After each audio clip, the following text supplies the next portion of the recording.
Hello everyone. Welcome to the BPSC 50-day planner series. Today we are going to discuss one more question of international relation. हमारा आज का question है वो Indian Ocean meet से relate करता है. So come on, let us read what the question pertains to.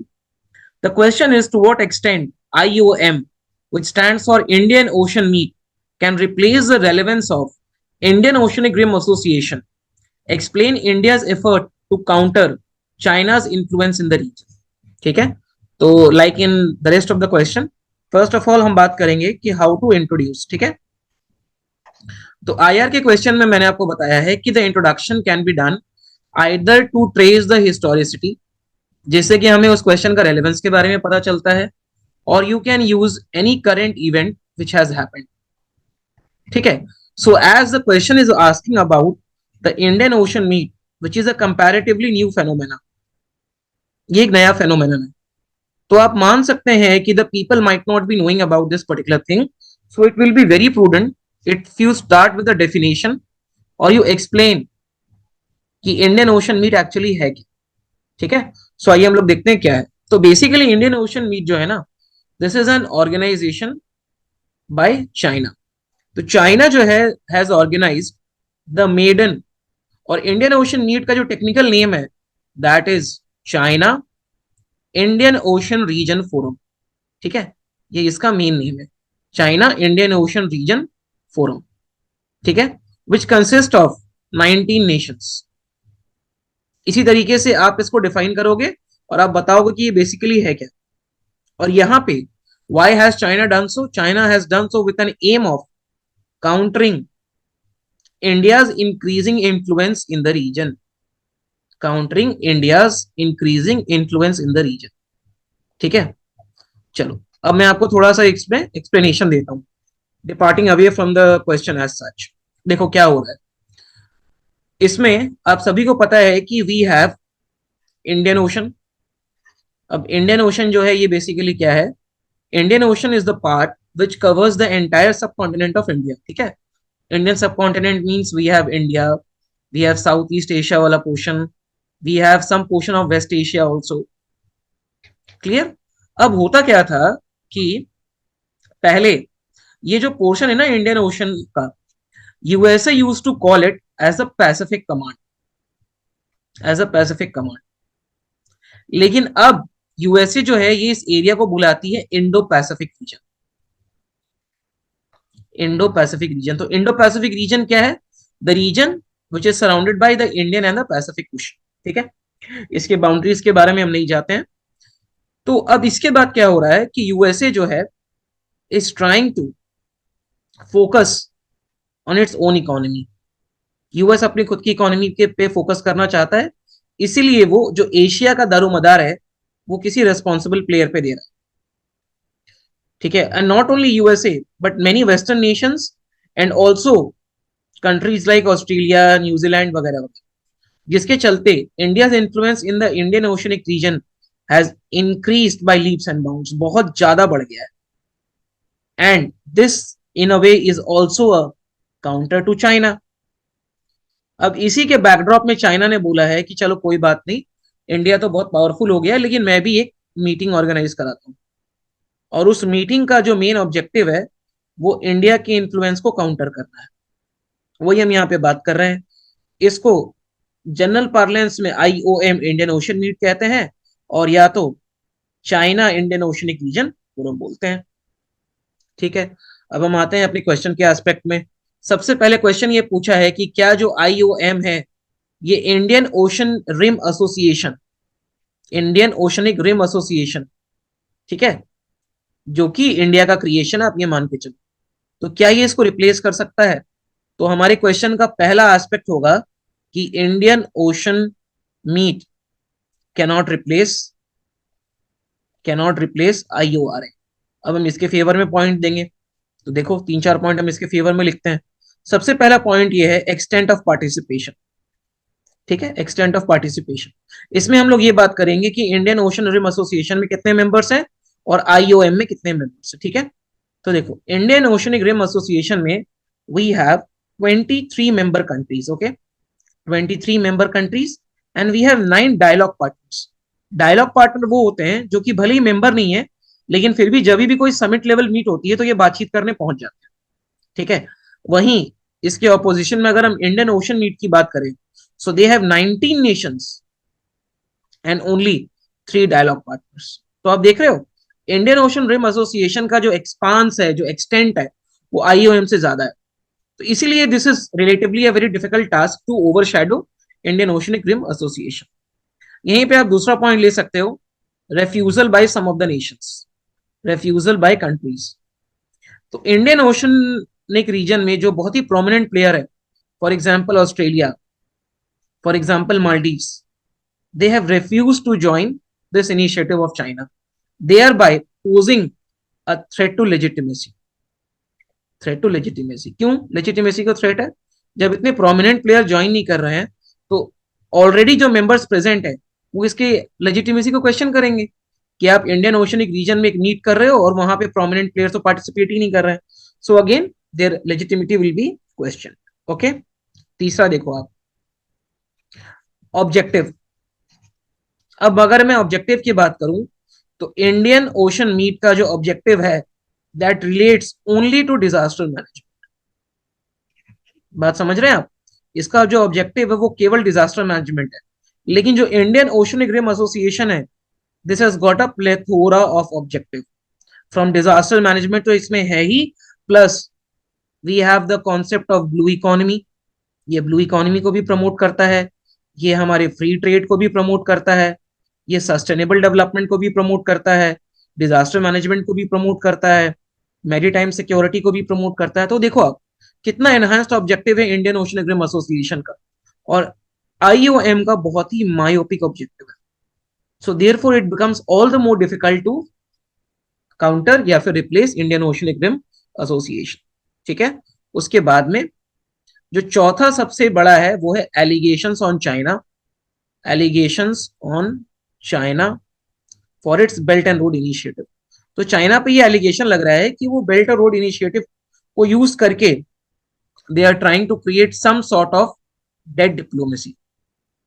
तो ये जो डेड डिप्लोमेसी है ना, इससे स्टार्टिंग में तो बहुत डिविडेंड्स दिए हैं चाइना को, लेकिन अब नेशंस जो है दे हैव स्टार्टेड अंडरस्टैंडिंग कि चाइना का इसमें ओवरऑल गेम है क्या। देयरफॉर नाउअडेज स्मॉल कंट्रीज, जो छोटे छोटे नेशंस है, they are very apprehensive of the Chinese add.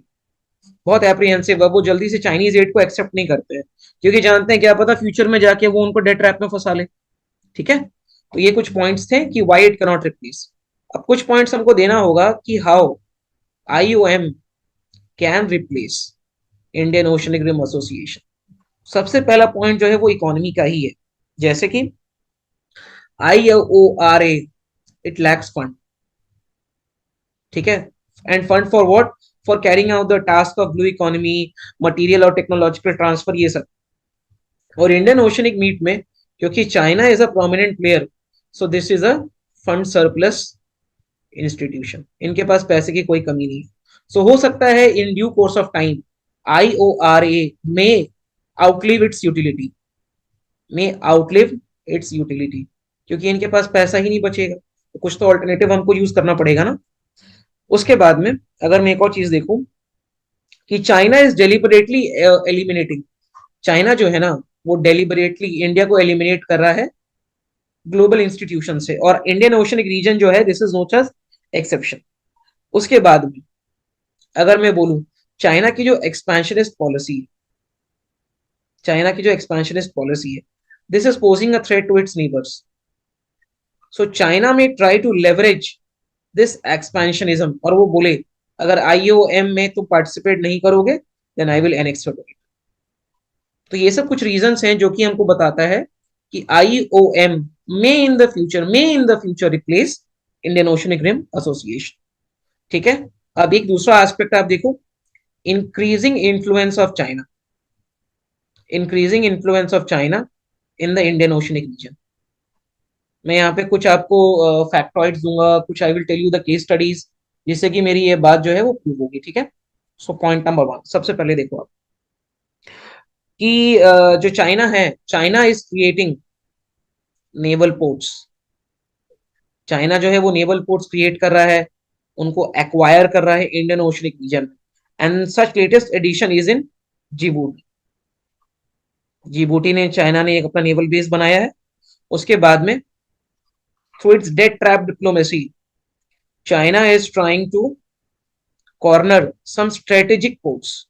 Date trap diplomacy से चाइना कुछ स्ट्रेटेजिक पोर्ट को अपने अंदर ले रहा है। For example, Hambantota port of Sri Lanka. Hambantota port जो है ना, उसका 99% स्टेक जो है वो चाइना के पास है। Getting the point. और इसको 99 ईयर लीज पे भी लिया गया है।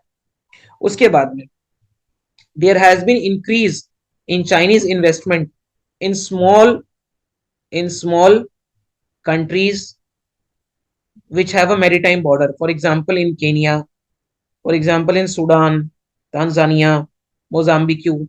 देख रहे हो आप? तो ये सब अफ्रीकन नेशंस है, और अफ्रीकन नेशंस जो है they are also the part of Indian oceanic region. ठीक है, तो China is trying to increase its investment in such countries so that they can be of use to China when it comes to a naval conflict या फिर a military conflict. ठीक है, अब उसके बाद China also has huge investment in Maldives. Four, China has huge investment in Maldives. और Maldives के साथ हमारे एक बहुत ही बोनोमस रिलेशन है। We have a relation based on bonhomie, और Maldives is a very big player in the Indian oceanic region. तो China can influence its policies in the near future, कोई इसमें दोहराई नहीं है। Getting the point. अब जो last part of the question था, where we will be talking about some India's effort to counter China. ठीक है, तो यहाँ पे आप देखो कि इंडिया ने क्या एफर्ट किया है चाइना को काउंटर करने के लिए। सबसे पहले देखो आप, to counter the string of pearls theory. ठीक है, तो इंडिया जो है ना is creating its own string of pearls.